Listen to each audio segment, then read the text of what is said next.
This question belongs to Computer Network subject and was asked in GATE CSE 2014 Set 3. So the question states, host A on TCP/IP v4 network A sends an IP datagram D to host B. So we have a host A and host B. Host A is on a network A. So this is network A and host B is on network B. To host B also on TCP/IP v4 network B. Assume that no error occurred during the transmission of D. So it will follow through certain routers and go like this. So packet D is going. When D reaches B, which one of the following IP fields may be different from that of original datagram D? So we have TTL. What is TTL? See, to avoid a packet to fall in loop.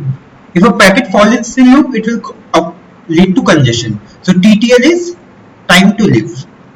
It is basically a field in the IP header. It is initialized to some integer, let us suppose 10.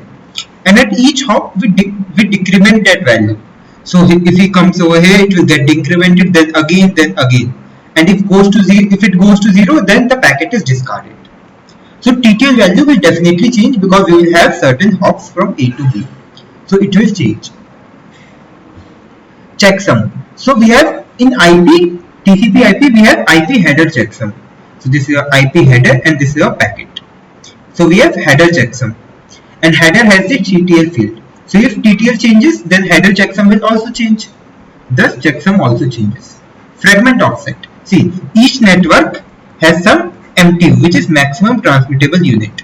So if this is network A and this is network B, then there is possibility that let us suppose MTU is 1000 over here, and in this the MTU is 500. So if MTU of second network is lesser, then the packet needs to be further divided. So we will have fragment offset value will change in that case. So all three will change. So answer is option D, 1, 2 and 3 will change when the packet D reaches to B.